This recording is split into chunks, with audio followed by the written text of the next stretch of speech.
মাত্র ১ কাপ গুঁড়া দুধের রস পেরা মিষ্টি স্যাদরা বেটার অভিযোগ বউ মানে ফেরা, তাই আজ গার রসের পেরা মিষ্টি বানায় খাওয়াইলাম অল্প খরচে কম সময়ে জামাইয়ের মন পাওয়ার মতো রেসিপি। আসসালামু আলাইকুম প্রিয় ভাই বোনেরা, আশা করি আল্লাহর রহমতে ব্যক্তি বালা আছেন, আমরাও বালা আছি আলহামদুলিল্লাহ। পরিবেশটা মাশাআল্লাহ দেখতে বালাওই লাগে, মন বালা হরার মতো।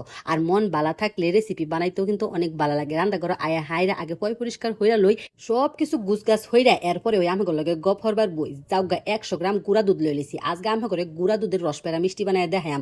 একটুখানি বেকিং পাউডার বেশি দেওয়ার দেন নাকি অল্প দিলে ওইব 1 চামচ ঘি দেখাইরা ব্যাগটা উপকরণ অকরে বালা হইরা মিশাই লিয়াম। আমি 100 গ্রাম গুঁড়া দুধ লইছি, যেটা চায়ের কাপে মাপলে 1 কাপ ওখানে একটা ডিম আলাদা বাড়ির মধ্যে বাইঙ্গা হাইরা চামচ দেখাইরা বালা হইরা গুল্লা লইছি।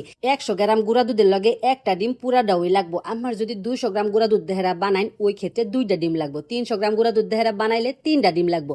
প্রত্যেক 100 গ্রাম গুঁড়া দুধের মধ্যে একটা হইরা ডিম লাগবো। এই পরিমাপটা ঠিক রাখুন যে গুঁড়া দুধ দেহেরা যে কোনো মিষ্টি বানাইলেই ওইব পারফেক্ট। এই কাইটা কিন্তু অনেকটা আডা আডা থাকবো। তরানির কিনো দরকার হয় নাইগা হাতের মাথাত একটু ঘি বাজাইলেও দেখবেন যে হাতের মাথাত আর লাগে উঠতেছে না। ওখানে ব্যাগটা মিষ্টি ওই অকরে গুল গুল হইরা বানাই এলাম, এরপরে খালি দুধের মধ্যে সারাম।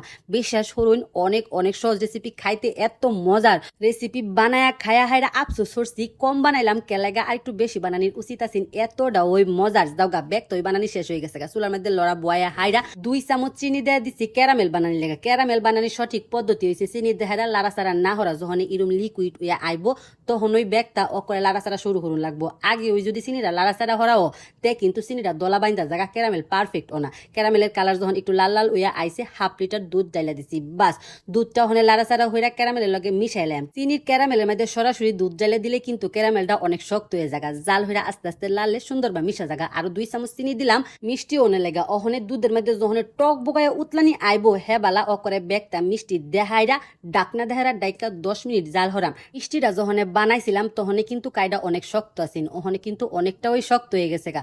যাওগা ব্যাগটা মিষ্টি দেহাইরা ডাকনা দেহারা ডাইকে তুইছি। একটু পরে পরে জাস্ট খালি ডাকনা খুইলা এইভাবে লড়াই দেম। দেখছো নিবেলা ফুইলা কত নিয়েছে, মাত্র 1/2 লিটার দুধ 1 কাপ গুঁড়া দুধ দেহাইরা আজকাল রস পেরা মিষ্টি রেসিপিটা আমি লগে শেয়ার করছি।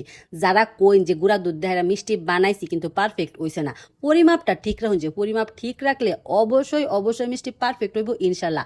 আজকার এই রস পেরা মিষ্টিটা খাইতে অক করে রসমালাইয়ের মতো। যাওগা রস পেরা মিষ্টিটা ডেকোরেশন হওয়ার লেগা মাওয়াটা বানাইলাম। চুলার মধ্যে লড়া বয়া হাইরা অল্প একটু ঘি দিছি, ঘি দিয়ে হাইরা গুঁড়া দুধ দিছি। অক করে লাইরা সারা যখন একটু ব্রাউনি কালার আইছে তখন উড়াই লাইছি।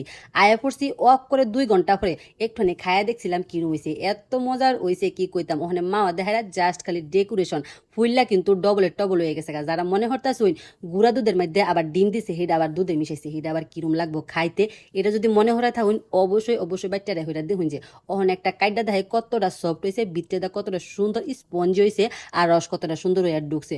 গুঁড়া দুধ দেহারা মিষ্টি রেসিপি অনেক সহজেই হয়ে জায়গা, এটাও অনেক সহজ, অনেক কম সময়ের মধ্যেও হয়ে জায়গা। হাইট জায়গায় যে বই পড়ছি সেদ্রা বেটারা ডাকতাছি আয়নি ল তোমার লাগে বানাইছি রস পেরা। সারা জীবন তো কইলা আমি তোমার পেরা ওই দিলাম, আজগা রসের পেরা দিলাম। আমি কইলাম খালি খাইব ওই একটু আমার দেহ একটু দেখে হাইরে একটু খাওয়াই দাও। বেড়াটার মনের মধ্যে রস কষ কিচ্ছু নাই গা, ওকে রোমান্টিকতাও হিহায়া দিন লাগে।